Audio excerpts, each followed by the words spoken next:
What's up, guys? Welcome to another edition of Before the Whistle, presented by BRK Insurance Group. If your business is looking for the best in employee benefits, commercial property and casualty insurance, or retirement and 401k plan services, there's no one better suited to meet your challenges and build a plan centered around your needs than BRK Insurance Group. What's going on, y'all? Welcome back again to Before the Whistle. I'm your host, Maddy Hudak, and I'm coming back after just a little bit of a brief hiatus. And I just want to express my appreciation for how my anniversary episode was received by everyone, and really just this past year of this show. It really has meant a lot having a space here of my own to be able to create and come back to and talk about the things that I find are important. And that's all going to kind of come together on today's show. But I took just a little bit of a hiatus, with Jazz Fest and having family in town. When I recorded my anniversary episode, coming on the heels of the draft, I do think everyone just gets, especially in media, a little burnt out by the end of draft day weekend,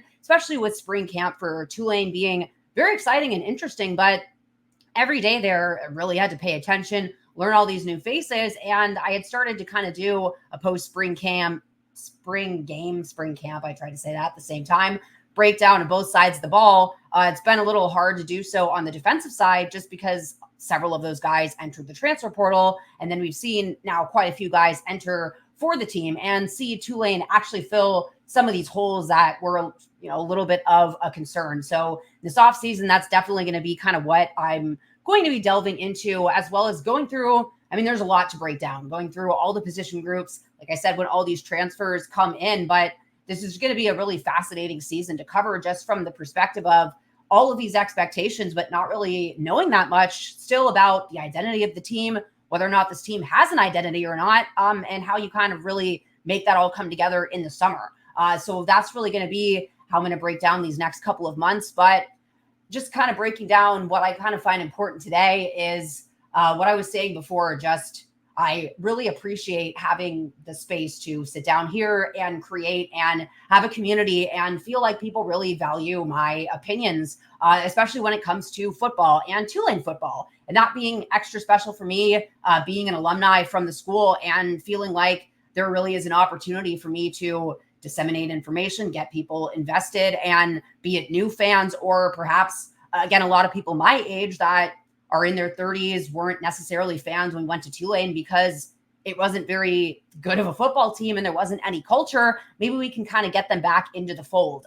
Being able to hopefully make a difference in these guys' lives, be it just having that good interaction, being able to keep them covered on the podcast, having these guys on for interviews. And it's been really special to see a lot of fans for these guys in the draft class this year.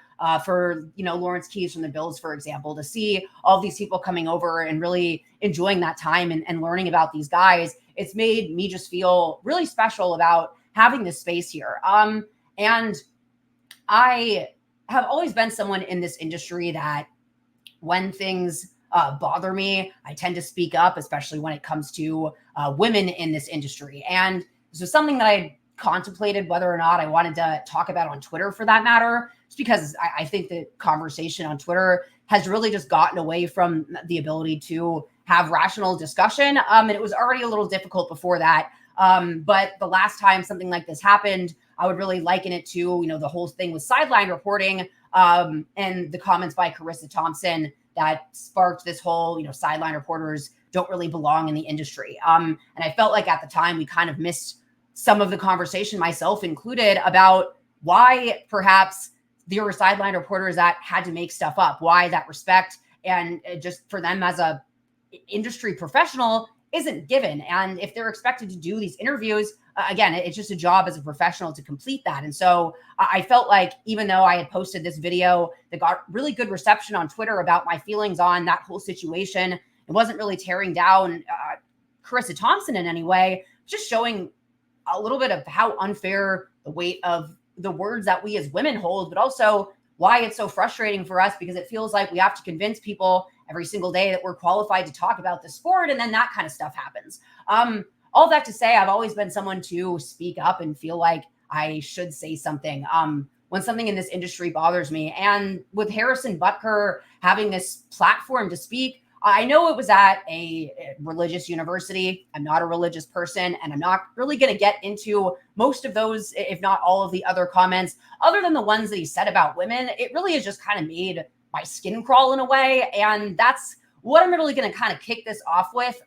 Maybe this is just a disrespect episode. Maybe I'm feeling some type of way with all of the things going on around the world in terms of disses, but feeling a little disrespected by that. So I'm going to break that down. And then just the comments that I had seen by one of the ACC coaches about not scheduling group of 5 teams. Let's just kind of air it all out on today's show. It's easy to hear a promo in the middle of a podcast and think, of course they like the product, they're paid to. Well, if you know me at all, then you know 2 things. 1, I'm truthful, as you've seen on this episode, almost to a fault. And 2, if I were in it for the money, I'd certainly be doing something else. So believe me when I say that I love Blue Oak Barbecue. The food, the drinks, the people, the location, yes, all of that. Blue Oak Barbecue has a great selection of your favorites from the smoker, fantastic sides, and awesome bar specials each and every week. Go check them out. Blue Oak Barbecue, located at 900 North Carrollton here in New Orleans, or visit them online at blueoakbarbecue.com. And as we are, a little bit through May now, let me get to those specials for the month of May and go through what we have on tap this week. So as always, Mondays, red beans and rice, keeping it classic here. Tuesdays, we have the braised pork cheek tacos with mango papaya salsa. Wednesdays, we have a house brisket meatball hero. I'm unclear what they have on Thursdays. Friday, crawfish étouffée, yum. Saturday, pork cheek debris sandwich with Creole gravy. And Sunday, you got yourself some biscuits and gravy at Blue Oak Barbecue.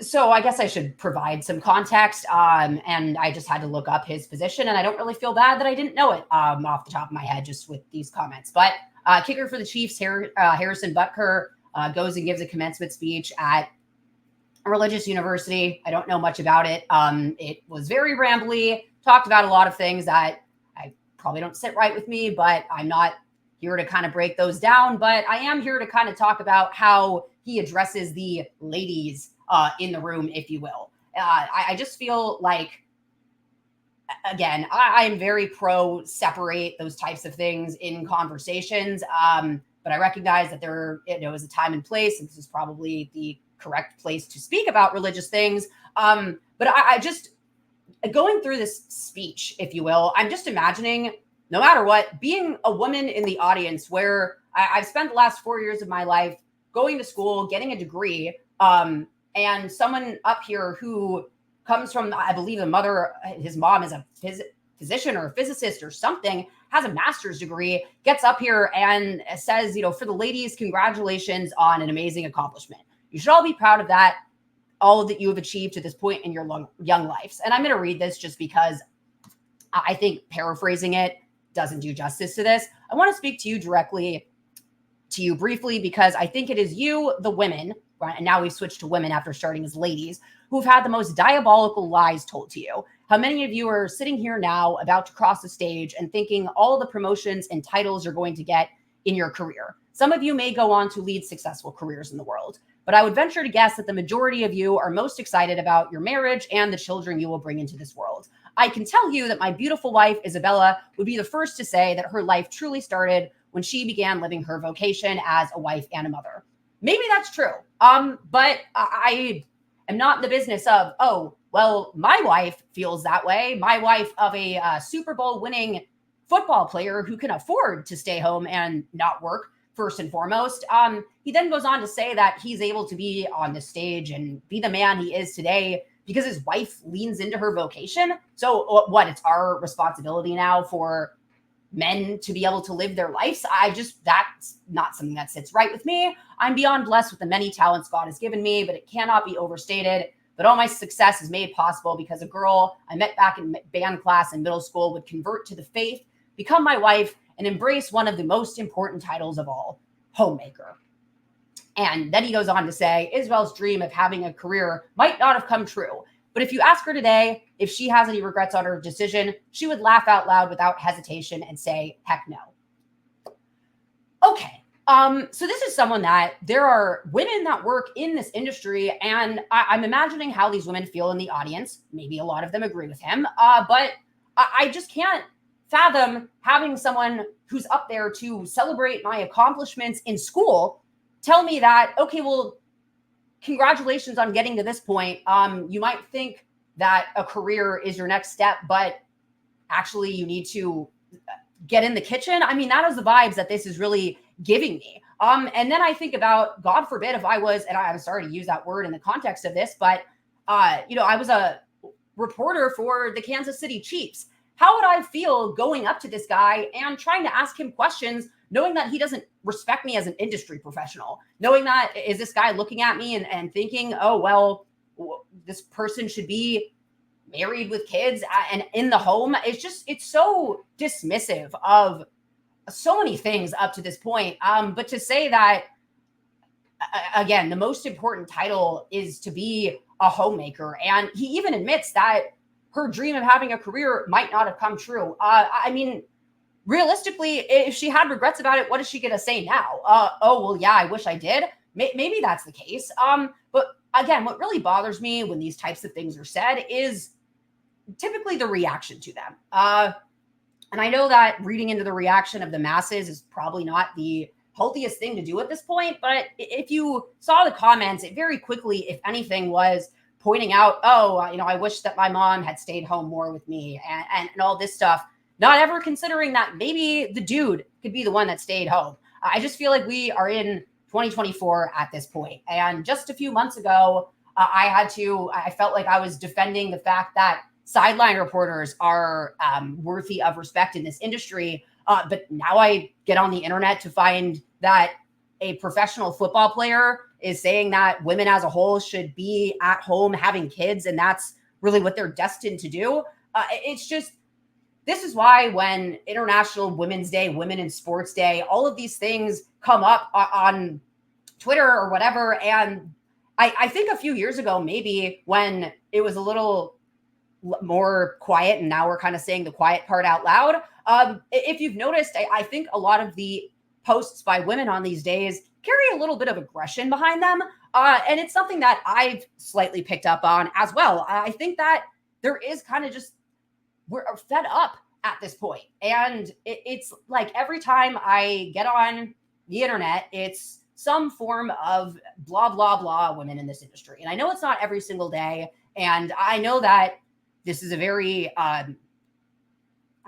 incendiary, there's a lot in this speech. And I think that paying attention to this type of stuff, giving it attention, sometimes it's just as much as the problem, but it also feels like it's my responsibility. Like I said, I feel so comfortable with this community of you guys, and never have I felt like I'm not doing the right thing here and that I should be doing something else other than this job, and that be, again, making a family. I just think, again, it's very dismissive of women that can't have kids.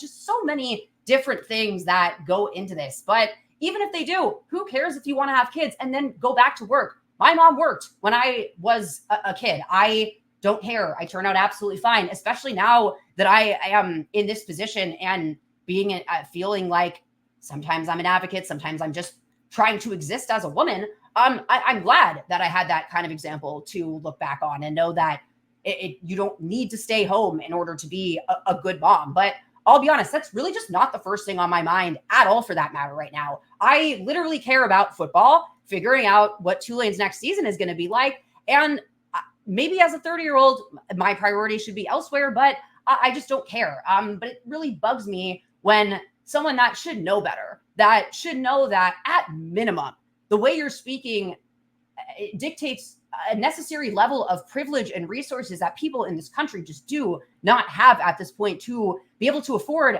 having a family or one of the two parents stay home, for that matter. But for someone that has the platform that he does, and I saw something about him using a Taylor Swift lyric. I don't know if that's true because I can't get through this whole speech, and I simply have mental boundaries at this point. I can't imagine that she would be thrilled about her name being used in all this. And it really is just disappointing when you think about the fact that very related to the Chiefs is this infusion of women fans in the NFL who are all kind of Chiefs fans.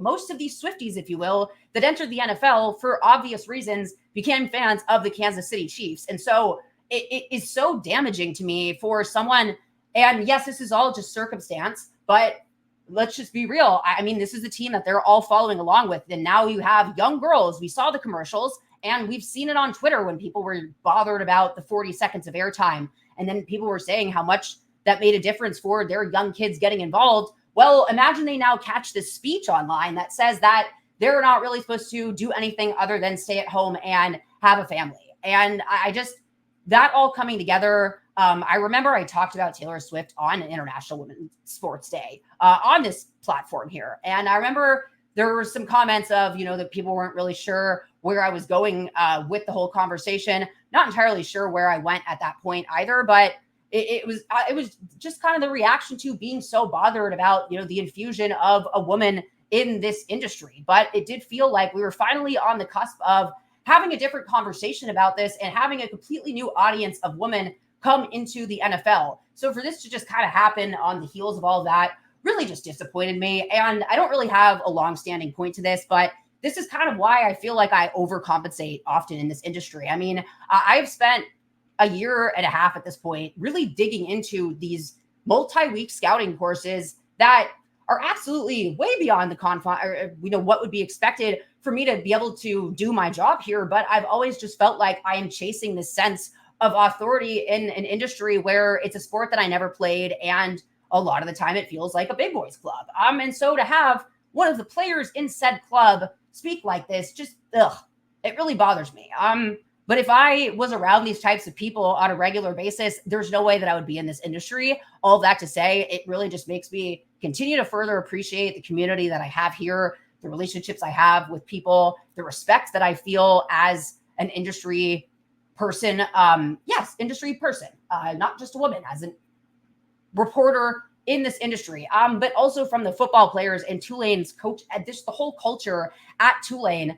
It's never really made me question it for a moment. And so it does also kind of make me feel like I can feel a little more comfortable talking about these things, because I guess it's coming from a place of anger, but one that's not really, defending my own home, but defending hopefully the homes of other people, of people that don't have this type of platform, that might not really want to speak up about this. I've learned that I have to pick and choose my battles, and maybe I will get backlash for speaking up about this. I've learned to block and move on. But if I don't say something now and someone that's listening to this read this thing today and it affected them, and I had the opportunity to say that we should literally just throw this entire thing in the trash, but also it's just an additional responsibility when you're in this profession and you have this platform that you do, and that you're going to be in a locker room next season with women.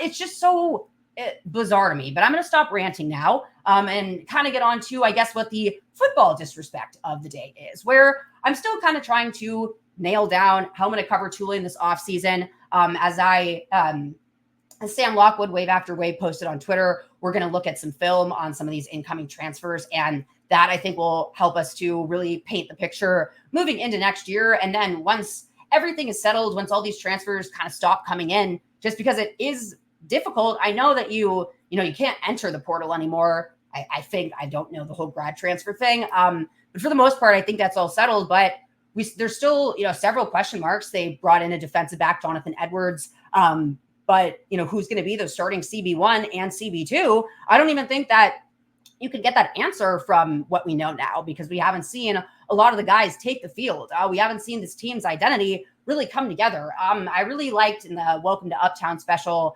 where Vincent Murphy, one of the transfer O-linemen, was very frank about the fact that they don't have an identity yet, that they're in phase 3. I don't know what phase 1 was, presumably December, January, that conditioning stuff.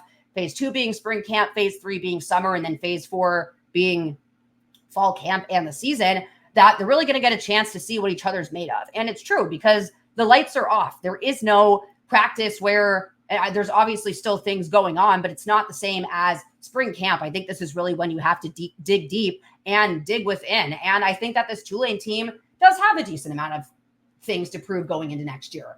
Just as I kind of feel like it's hard for me to preview these position groups, that's really goes to show just how many question marks there are, who's going to be playing edge. That's something that Sam and I are going to dive into, one of the incoming transfers, but we still don't exactly know who's starting in the secondary. You probably have an answer at linebacker. And then on the offensive side of the ball, we have just this overloaded wide receiver room that did see a little bit of exodus in the transfer portal, now has seen additional people come in, Kai Preen from LSU. So that's all really exciting. And I'm going to kind of break that all down as we go along. But like I said, I guess I'm just feeling a little aggressive today. So this other thing that caught my eye that I just wanted to talk about is this. It's confused me at first. I forgot that the New York Times bought The Athletic. Nicole Arbach wrote an article about this with Florida State's coach. Nope, it's Wake Forest's coach, saying that they're worried about, because the selection committee still has a hand in the pot with this expanded playoffs next year, that all the at-large berths are going to go to SEC and Big Ten teams. And so his solution to that is to not schedule G5 games anymore, believing that all those do is create opportunities to lose and offer very little to gain. Okay.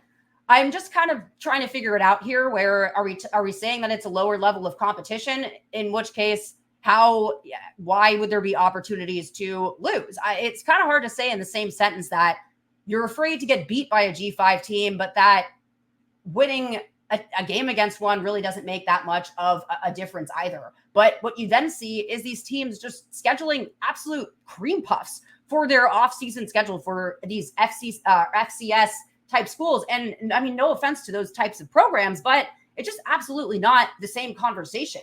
And I'm just finding it difficult to follow the train of thought that I understand where they were coming from last season, but that was when everything was kind of left up to the rankings. And at minimum, every team gets an automatic berth this year. I just think, like, let's stop getting ahead of ourselves here.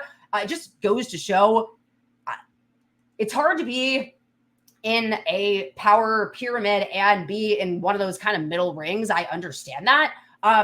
But just as they're kind of feeling being left out of the 12-team or the 4-team champ thing last year, feeling like they're kind of left out from this SEC and Big Ten conversation, I just don't really understand why stepping on the little person involved in this really is going to make that much of a difference at all. And to me, it just kind of is a weird thing to kind of come out there and say we should stop scheduling G5 programs. Are you going to schedule SEC programs instead? Because if that's not the case, then I'm just not really sure what we're talking about here.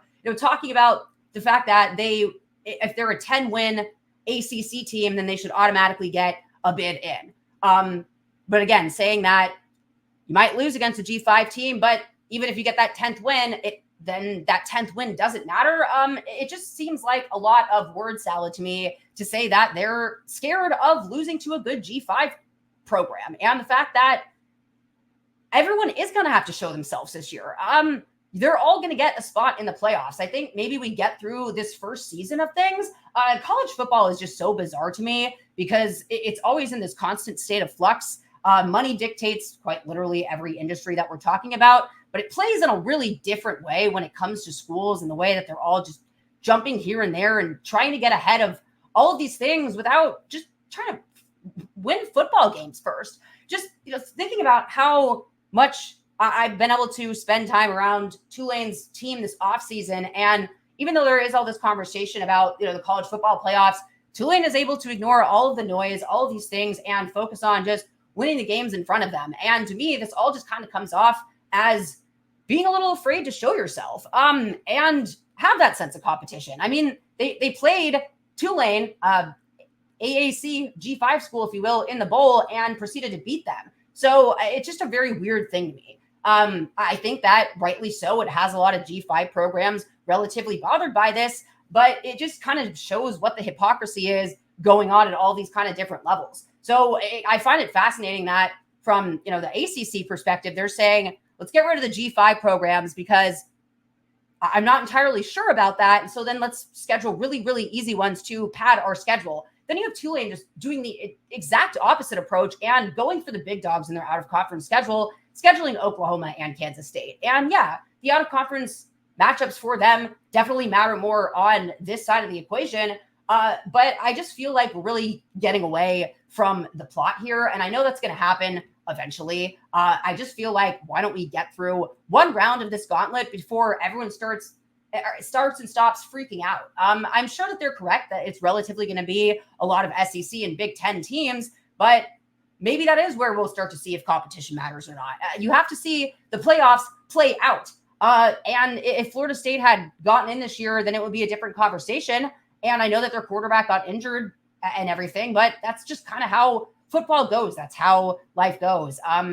You're always going to be a step behind the Alabamas of the world. And I just feel like trying to chase that, you're not going to make yourselves turn into the Big Ten and the SEC by trying to eliminate the little guys involved in this, but you're kind of just making the competition that much more stark. And I feel like by doing that, you're just exposing yourself more than making this competition just be a little more healthy and getting more kind of programs into the mix. So this year is going to be very fascinating. And I think that whatever G5 school makes it into the playoffs, they have a lot that they will be carrying on their shoulders. And it might not be fair. It's absolutely not fair, but it does kind of feel like the respect of the G5 really is taking some hits for absolutely no reason at this point in the offseason. So whoever gets into that G5 berth next year, will they win the playoff game?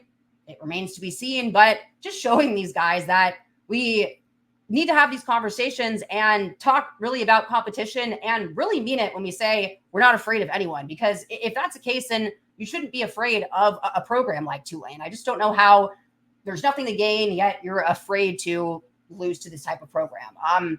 That to me remains to be seen. But I think it's safe to say that Tulane is one of those teams very high in this conversation. And so having those early games against Oklahoma and Kansas State, it's really going to show a lot about the viability, I guess, of this college football playoffs thing. But if Tulane pulls one of those two wins out, then all of this to me needs to kind of stop, because that to me will show they've gone up against SEC, I guess, and then, Big 12, but hanging with the big dogs, and we'll get to see them do that early on in the year. So as I said, me and Sam are going to take a look at some of the film for these incoming guys, try to get a better sense of what this team will look like. And as the summer goes on as well, starting to look at other teams, particularly, Oklahoma and Kansas State, and how Tulane can kind of scheme around what we're able to see on that film. But I just, coming off the heels of the anniversary episode, I kind of probably wanted to do something a little more positive, but it was just frustrating when I was online kind of looking for what I was going to talk about on this episode today, any current topics, that I was just bombarded by multiple levels of disrespect, both, just on a football level and then on a personal women to women level. And so I just decided to say everything with my chest on today's episode, and we will get back to talking a little more about football, and if you will, but I hope that everyone can appreciate where women are coming from when these kind of things really get to them. And it's the fact that, I feel like I'm comfortable to have the, following 20, 30 minutes of conversation, because I have this respect and I have this community. I know that a lot of women don't necessarily feel that confidence or feel like they're that at that point in this industry, or they're on the outside looking in as a student, someone looking to ascend into this field. And so it just feels like it's my responsibility to talk about it. And I've said my piece, and I will get back to Tulane on next week, or on my next episode of this show. And I'll see y'all then.